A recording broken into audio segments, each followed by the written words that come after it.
Hi, I'm Davy, and I'm awesome, and welcome to Davy's Awesome Movies, where I review the styles of movies that I love, the alternative, B-rated, cult-style flicks, and I am very excited to review this movie this week. This is one of my favorite cult B-movie flicks. This movie is awful. In fact, it is one of the movies that has been named Best Worst Movie Ever. There was even a documentary on this Best Worst Movie. This movie was made in 1990, and it was directed by Claudio Ferragoso, who for some reason casted himself as Drake Floyd. Don't ask me why. He's an Italian director, and for some reason when he makes American movies, he casts himself that way. And it was produced by Brendan Norris, David Hills, Joe D'Amato, and Asher Zulkotsky.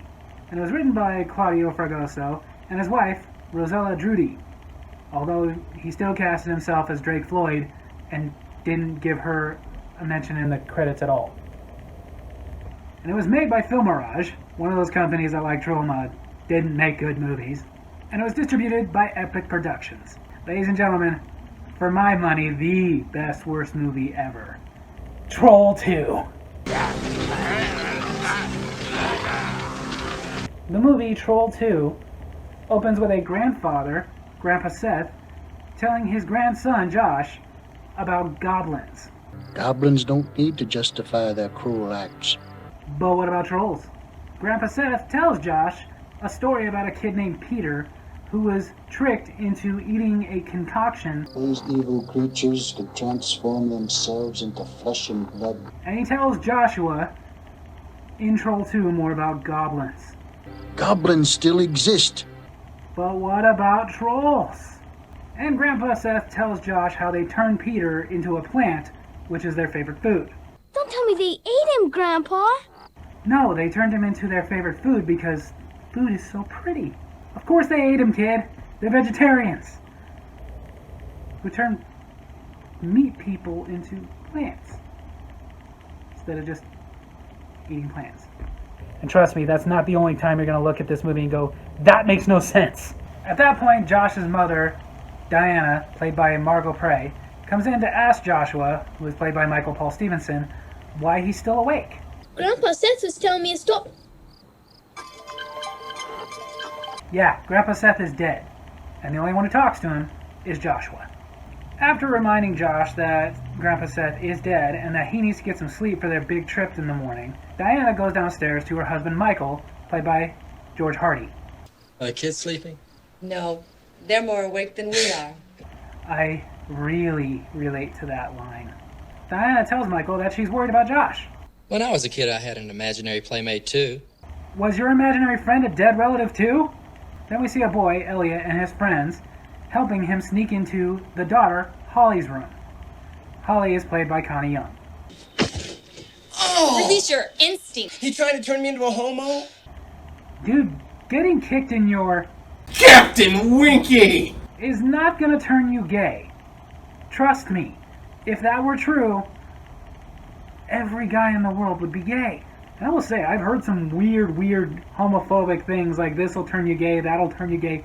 Never heard getting kicked in the Winky would do it. If my father discovers you here, he'd cut off your little nuts and eat them. Why would he eat them? After they kiss and make up, Holly tells Elliot all about how they're going to Nilbog for vacation the next day. Oh, Elliot, it will be wonderful. Oh, Holly, it won't. It really won't. Holly and Elliot decide, without asking her family first, that he's going to go with them to Nilbog the next day. But Holly makes it clear he cannot bring his idiot friends. She also tells him that he needs to be at her house by 8 o'clock on the dot. I'm sure he would have come. We left at 9:30, an hour and a half off schedule. He was late. While driving, Josh sees his grandpa Seth on the side of the road getting his attention. So to get out of the car and go talk to his grandpa Seth, he pretends he needs to throw up. You have to make them go back. Yes, because they would listen to the child. This is a horror movie. They never listen to the child. Then again, I can't blame them. In real life, if my kid was like, I have a bad feeling, I don't want to go on vacation, I'd be like, dude, I don't get a lot of vacations, you shut it! So they, of course, don't listen to Josh and continue to Nilbog. enjoy your stay in Nilbog. Enjoy our city too. The thing about this vacation is they went there to stay at a family's house for a month. Well, that family was going to go stay at their house for a month in the city, like as an exchange vacation thing. Not a chance in hell I would let complete strangers stay at my house for a month, especially without me there. The family walks into the kitchen. Typical country hospitality. Let's dig in. I wouldn't want to eat any of that food. Not because I have anything particularly against like good southern hospitality. Southern cooking's great, but dude, you don't notice that there's like unidentifiable green crap all over your food? Grandpa Seth tells Josh that he has to get them to not eat that food. That green stuff is what will turn them into plants. And he freezes time for 30 seconds to give Josh a way to think of what to do.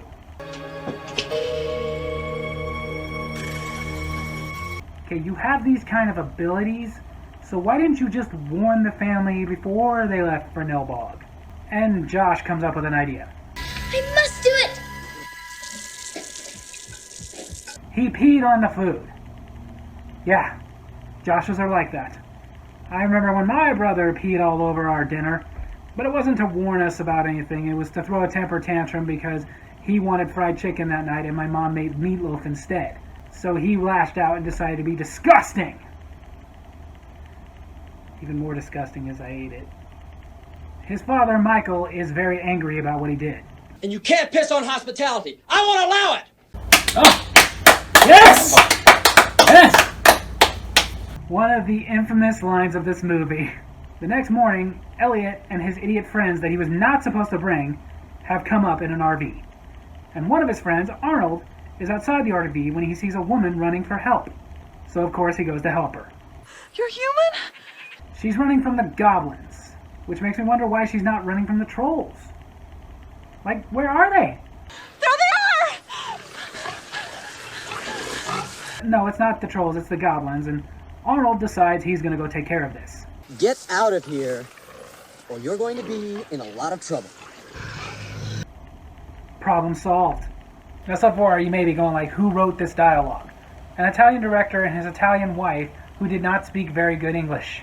Because of how ridiculous a lot of this dialogue was though, all the actors in this movie, if everyone asked about it, said that they constantly asked like, can I just ad-lib some stuff to make this more realistic? And the director forbade them. He said, no, you read the script verbatim. The director now denies this, but again, every actor who's been questioned says that's exactly what happened. Now to see if his harsh words had any effect on the goblins. No, turns out they're not scared of that short nerdy kid with glasses. Arnold and the girl run for it and find a house to hide in. This is my house. At that point I'd be like, you're right, and I was just leaving. The owner of the house introduces herself. I am Credence Leonor Gielgud. What she said. Now that girl had been forced earlier before she saw Arnold to eat some stuff. Now it takes effect. Ew. And the goblins come back. And then, the absolute most infamous line in this movie. A line in this movie that has created memes, t-shirts, and tons of YouTube videos of bad acting compilations. They're eating her. And then they're going to eat me. How do you feel about that? Oh my God! Oh! Yes! Yes! And that, my friends, is what we call acting. Then Holly is in her room and she looks in the mirror. Joshua! So if you can appear to Holly, that means you could appear to anybody. So why didn't you just appear to the parents? They don't listen to me. Maybe they didn't listen to you much when you were alive, but I'm pretty sure they would now that you're dead and you're a floating head. The next morning, another one of Elliot's friends, Drew, gets up early and heads out to go to one of the stores to get some food for them for breakfast.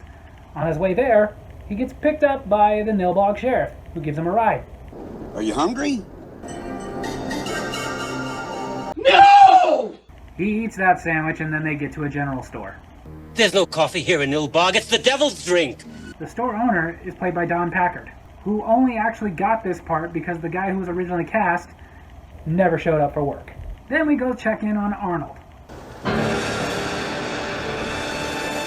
To help keep the actor stationary through the shooting of this, they actually drilled his shoes into the base of a potted plant that he was standing in. Why was that so important? Because this poor actor had to stand in that pot with all the tree makeup on for 14 straight hours. I understand actors make some sacrifices for movies, but this one? Josh and his father Michael show up at the general store to get some food as well. However, when they get there, the store is closed for 20 minutes. And then Josh notices something. Nilbog! It's Goblin spelled backwards! Duh! Took you long enough. Josh's dad falls asleep waiting for the general store to open, whereas Josh decides to wander off into a church where a bunch of the townspeople are meeting. Okay, let me correct that. Where all the townspeople are meeting.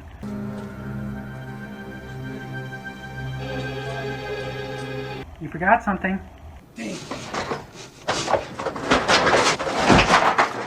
Maybe next time you won't be so careless. They found him. Then they try to force feed Josh some ice cream. And finally, Michael is up from his nap and sees this. What are you doing to my son? We were giving him some ice cream. Josh starts ranting that they are goblins, Dad, they're goblins. Mike doesn't really believe him, but he also notices something fishy when the family of the house they're staying at has not gone to his house. We had car trouble. We'll be leaving this evening. So Michael and Josh leave, and while driving back to the house, Michael notices Holly talking to Elliot outside of his RV. So he pulls down there to go get her. Listen, Mr. Waits, I don't want to have anything to do with you. I don't speak to people who arrive late and upset their girlfriends. That's your problem with him? Michael tells Elliot, though, if he wants to talk to them, then he needs to come to the house with them, without his friends. So Elliot says okay, leaves his last friend there, and heads to their house with them. Back to Drew, he's found Arnold. Arnold, what's happened? It's a really long story that'll make you be like, oh my god! Drew rips off the bark around Arnold's mouth. Grab the pot and drag me out quick! Great plan. Credence Gluda, or however you say her name, walks in. Then she gets a chainsaw and uses it to cut off some of the plant around Arnold to make this. Ooh, a shamrock shake! Somehow, in the time it took for Michael, Josh, Elliot, and Holly to get back to the house, all the townspeople have arrived there, considering they were leaving from the same place, and have set up a big festive party with a bunch of food for these people. Which is another thing that makes absolutely no sense. There's no way they would have gotten there that quickly. But Joshua tells his family, don't eat any of that food or it'll kill them. Cries out, they're goblins, not trolls. I'm sick of this. I want you to go to your room immediately. Really? You're still in denial? Josh goes to his room and tries to call his grandpa Seth again through the mirror, but instead, he gets this.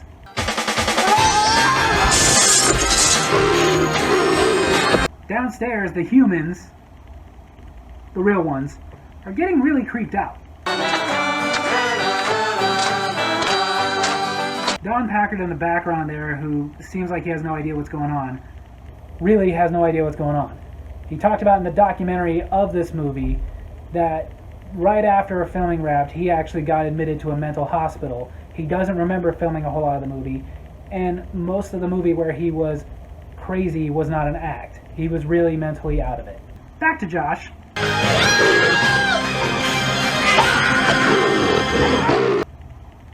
Really?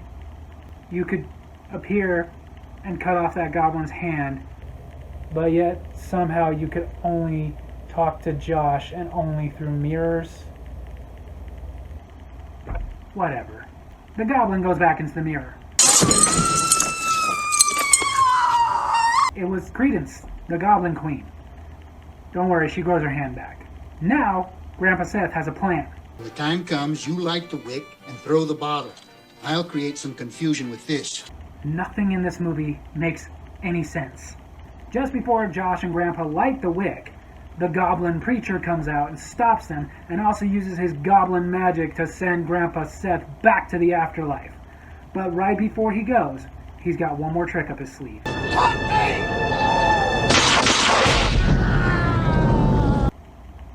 Sure.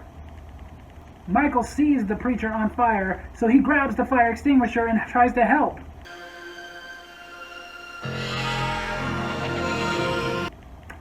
Are you convinced now? This angers the goblins so much that they tell the family they're next. So the family and Elliot go back into the house, where they're now trapped, and the goblins resort to dastardly deeds. There's sandwiches for tonight in here. Sandwiches! Obviously, these sandwiches are poisoned with that thing that's going to turn them into plants so that they can eat them. But the goblins basically tell them you can do this and make things easier on yourself, or we can come in and kill you the old-fashioned way. They need Grandpa Seth back desperately, so Holly comes up with the idea to have a seance. You're a genius, big sister! You know, I only grew up with a big brother, but I didn't call him Big Brother. I just used his name. Then we go back to Elliot's last friend, Brent, who's by himself in the camper. He's watching the TV in the RV, and somehow Credence comes on the TV.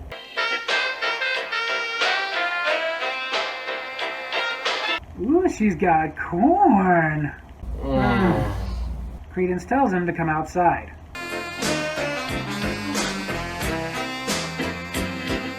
Oh, God, that is some good-looking corn. But seriously, a little PSA, ladies. Corn is really not the way to get to a guy.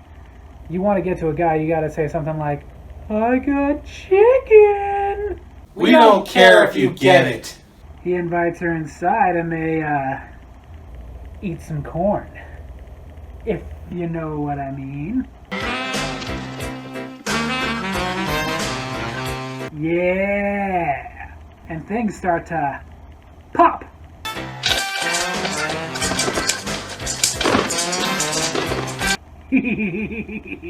Back at the house, they are doing the seance to get Grandpa Seth, and it takes a while, but it finally starts to work. That's not possible. That's not possible? Grandpa Seth, though, tells them he's only got 10 minutes to be back. But if they work together within that 10 minutes, they can destroy the magic stone that gives the goblins their power. Doesn't say what he's going to do about the trolls, though. We haven't seen them yet. And I'm starting to think we're not gonna. Joshua concentrates so hard that he passes out. Joshua? Joshua! And they head upstairs. Because they always do. Joshua awakens with Grandpa Seth in the Goblin Queen's lair. What do you have to do, Grandpa? Leave this off your acting resume like Connie Young did. Grandpa Seth tells him all he has to do is touch the stone. And then soon after, Grandpa Seth disappears. For good this time. A little too soon. To fight off the goblins, though, Joshua pulls a weapon out of his satchel that Grandpa Seth had given him and told him, don't pull out until you absolutely need it. A double-decker bologna sandwich! What? About the cholesterol. Okay, what would kind of explain this is that the director and his wife, when they wrote this movie, wrote it as kind of a way to get back at several of their friends who had turned vegetarian out of the clear blue. Still, though. What? Then the rest of the family shows up. How they knew to go there? Grandpa Seth's voice brought us here. So they all put their hands on the stones, and the goblins finally start to die. Including the queen. They've saved the day. The goblins are dead. Who knows what happened to the trolls? We never saw them. So, the family finally goes home. When they get home, though, despite the fact that they just fought for their lives against goblins, Elliot and Holly decide to go back to his place. And Michael says he has to stop by the office, which also makes no sense because he was supposed to be gone for a month and he was only gone for like a day or two. So, only Diana and her son Josh go into the house, alone. Now, they've been fasting for 2 days, and Mom is famished, so she has an apple. I don't want to eat for the next 20 years. Joshua goes to his room to take a nap, but then he starts hearing things downstairs, so he goes to see what's going on. They're eating my mom. but not to be rude. Do you want some? Well, what do you say, Josh? So there you have it. That is the best, worst movie ever. Troll 2. A sequel to Troll that had literally nothing to do with Troll. Not even to the point that it had any trolls in it. Had goblins. The story behind that is the original name of the movie was Goblin, but they decided they could probably bank off of making it a sequel to Troll because Troll did actually have a modicum of success. However, since then, this movie has made a lot more money than Troll did, just because of the cult following it developed years and years later, which I didn't even know it had. I remember when I was young, it was on the free screenings of HBO, and my brother and I watched it and instantly had the reaction of like, what the hell is this? But we couldn't look away and we couldn't stop watching it every time it re-aired because it was really freaking entertaining. Fast forward like 20 years, I find out that this actually has such a cult following that the actor who played Josh decided to make a documentary about the cult following of this friggin' movie. Some interesting things about this movie though. The entire main cast of this movie had no intention of being main cast in this movie. They all went and applied to be extras and somehow just got cast in these roles. Also, funny enough, the director of this movie is still very angry about the movie's poor reception. He disagrees that it's a movie that's so bad it's fun. He thinks it's just a good movie, but blames its bad reception on the poor acting. But how are you going to get good acting out of that friggin' dialogue? Apparently it got so bad, though, that at a Q&A during the documentary they were filming, he got so angry that he had to be escorted out of the Q&A. The Q&A of his own movie. And then even then, stood in the hallway calling them dogs and stuff like that. But as far as the dialogue, again, the director and actually pretty much the entire crew of this movie's English was so bad that most of the communication between the actors and the crew had to be done through the costume designer, who was the only one who was bilingual. But like I said, this movie has gotten such a cult following that in Morgan, Utah, where this movie was filmed, they actually held a Troll 2 festival in their little town for the day, renaming their city Millbog, and even gave the director the key to the city. As far as my feelings on this movie, like I said, I love this movie. It is so ridiculous, makes no sense, is so cheesy and campy, and just really poorly done that I can't help but be entertained by it. So on that note, if you're like me, if you're one of those people who just love movies that they're so atrocious that they're fantastic, you will love Troll 2. My brother and I like to argue over which is really the best, worst movie ever. He says The Room from Tommy Wiseau. I stand firm. The best, worst movie ever made was Troll 2. So there you guys have it. That's my review of Troll 2. Hope you guys enjoyed it. And if you did, make sure to hit like, hit subscribe, hit that little bell so you get notifications for when I post the videos, and leave a comment. Tell me what you thought of Troll 2. Tell me which one of the Troll movies was your favorite. There's actually now 5. Love you guys.